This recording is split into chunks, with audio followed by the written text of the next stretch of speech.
This is a Squiz podcast. We're your shortcut to being informed. Squiz Kids! It's your daily news fix. Fun, free, fresh.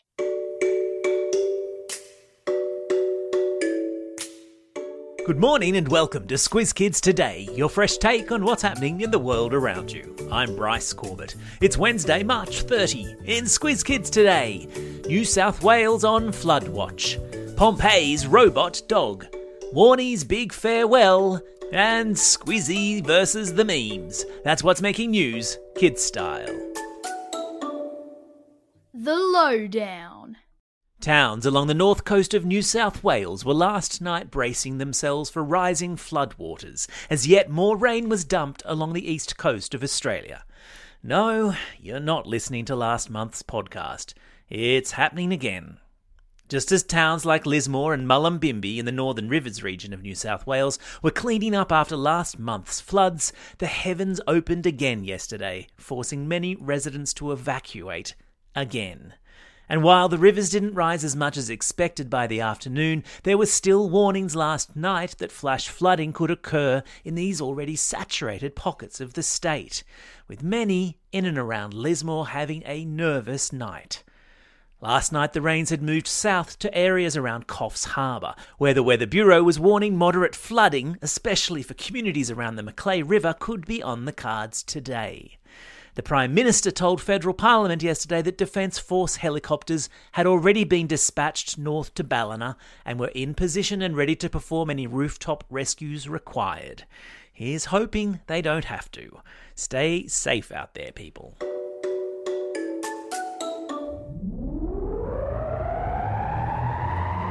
Spin the globe. Each day we give the world globe a spin and find a news story from wherever it stops. And today we've landed in Italy, where a robot dog has just started working in the ancient city of Pompeii. If you're a fan of history, geography or volcanoes, you'll know Pompeii was buried in volcanic ash and lava over 2,000 years ago when nearby Mount Vesuvius erupted. Pompeii and many of its ancient inhabitants were almost perfectly preserved in the volcanic eruption, making it one of Italy's most popular tourist attractions today.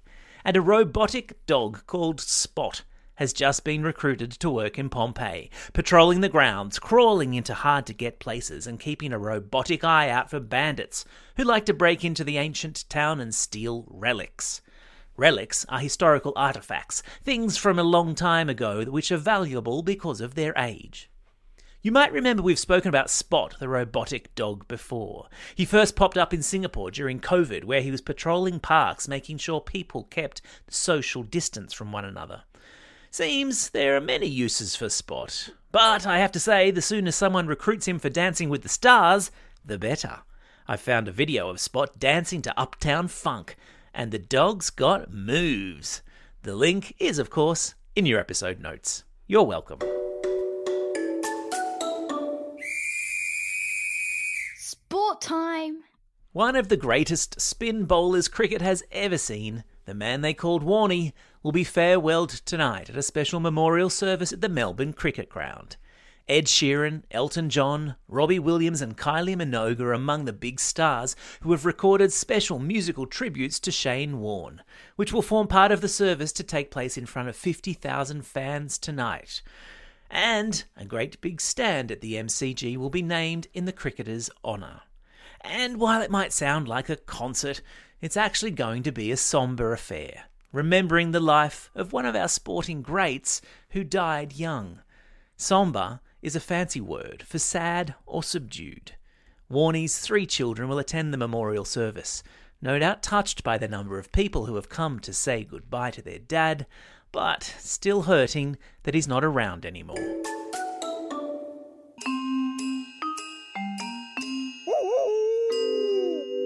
Newshounds. It's a Wednesday, which means that Squizzy the Newshound is back in the studio, and he wants to give a special shout-out to his Year 5 and 6 friends at Abbotsford Public School, who he visited yesterday. They're among the first kids in Australia to embark on the Newshounds media literacy journey, and Squizzy was so impressed by how thoughtful they were about sniffing out misinformation on the internet. Actually, that brings us neatly to what Squizzy is sharing today. He's discovered a cool group of teenagers in America called the Teen Fact-Checking Network. They stop, think, and check things for the rest of us, like a recent viral meme called The Elephant in the Room. That's what people say when there's an obvious big issue or problem that people are avoiding discussing. Imagine an elephant in your classroom and no one talking about it. This particular meme suggests that no one is talking about the fact that COVID cases have risen since vaccination started, suggesting that it's the vaccines that have caused more COVID cases. Now, that's not true, of course. Case numbers have risen because of new, more contagious variants of COVID and because we're no longer in lockdown and all milling around with one another. If anything, vaccines have helped to stop people getting sick. I've put a link in your episode notes to the 15-year-old fact-checker who's explained it all for us. Nice going, teenagers. And if you'd like to join Squizzy and the Abbotsford kids as Newshounds, stay tuned. It will be available to everyone later this year. A quick message now from our podcast partner Woolworths Fresh Food Kids Discovery Tours. The Woolworths Fresh Food Kids Discovery Tours program is all about helping early learning centre kids and primary school kids, that's you guys, to discover where our fruit and veggies come from. It's a classroom experience with fun digital activities, designed with the help of smart foodie people, educators, nutritionists and a food scientist, to help kids learn about how food gets from the farm all the way to your fork. Last week we mentioned we'd be strapping on our gumboots to talk to Aussie farmers about where our food comes from, and today we're visiting country Queensland to talk to agronomist Bridget about growing avocados. Stay listening at the end of the podcast to hear that chat. And teachers, if you're looking to bring the farming and sustainability world into your classroom, you can request a free classroom kit at woolworths.com.au/discovery tours. Time for the quiz. This is the part of the podcast where you get to test how well you've been listening. Question number 1. What was the name of the volcano that erupted covering Pompeii in lava and ash? Bit of a tricky one, huh? Of course it was Mount Vesuvius. Question number 2. What's the name of the robotic dog on patrol in Pompeii? That's right, it's Spot. Question number 3. Name the Aussie cricketer who'll be farewelled at the MCG tonight. Yeah, that's right, it's Shane Warne.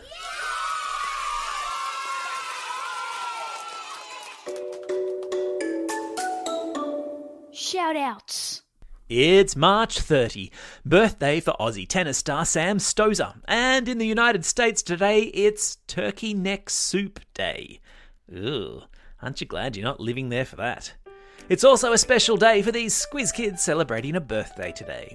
Ivy from Craigburn Primary School, Matilda from Helensvale State School, Jeremy from Blackburn South, Isabella from Ipswich, Tom from St Ives Chase, Caitlin from Borkham Hills, Daniel from Wheelers Hill, Xavier from St Kilda West and Ellie from Mansfield.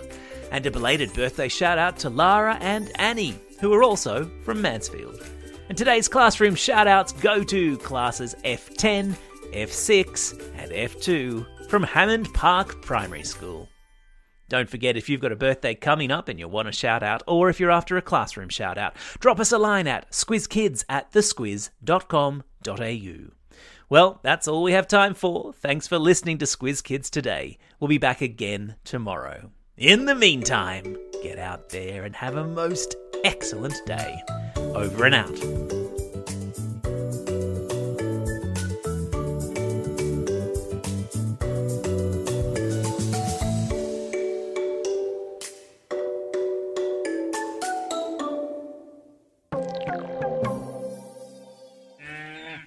Hello and welcome to another Squiz Kids Farmer Q&A, brought to you by Woolworths Fresh Food Kids Discovery Tours. Joining me today is avocado agronomist Bridget from Queensland. Now, what's an agronomist, I hear you ask? It's someone who is a food scientist who works on a farm and whose job it is to work out the best way to grow fruits and vegetables. Bridget, welcome to Squiz Kids. Thank you, it's great to be here. Now, tell me exactly where you are as we speak.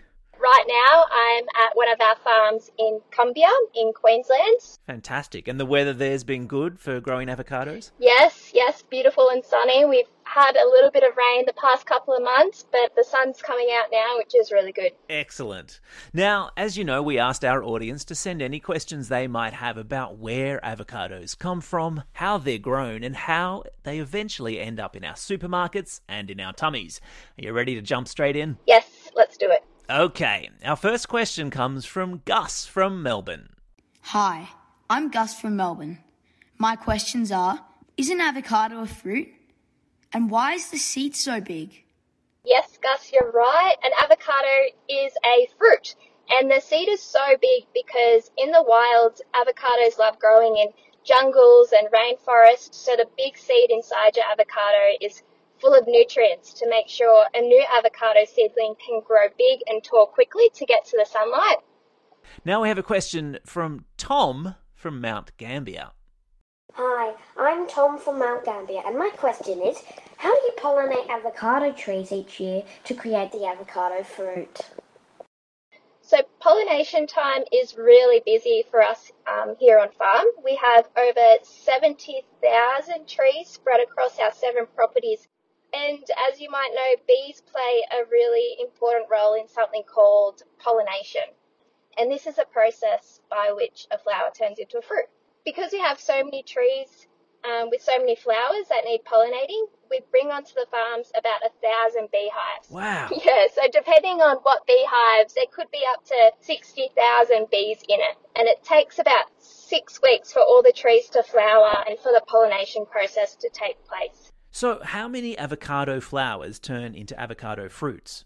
Each of our avocado trees will have over 1 million flowers on it. For it to pollinate correctly, a bee or an insect needs to visit that flower quite a few times. And out of those millions of flowers that the tree sets, it's only 0.001% of them will actually turn into an avocado that we get to take home and eat. 0.001%. That's remarkable. Question now from Archer, who is all the way over there in New Zealand. My name is Archer. My question is, what do you love most about working on a farm? There are so many great things I love about working on a farm. There's always something new and interesting to learn, and I love being outside in the sunshine, growing great, healthy fruit for everyone. Wow, sounds like quite a job. Bridget, that has been fantastic. Thank you so much for giving us a sneak peek inside the process of getting avocados from your farm to our forks. One final question, if I can, from me. What is your favourite way to eat an avocado? I have avocado on everything, but my favourite thing to do would probably be mash it up into guacamole and have it on a rice cracker. Oh, yum. That sounds great. Thank you so much for your time, Bridget. I better let you get back out on the farm and tend to those avos. Yes, thank you so much.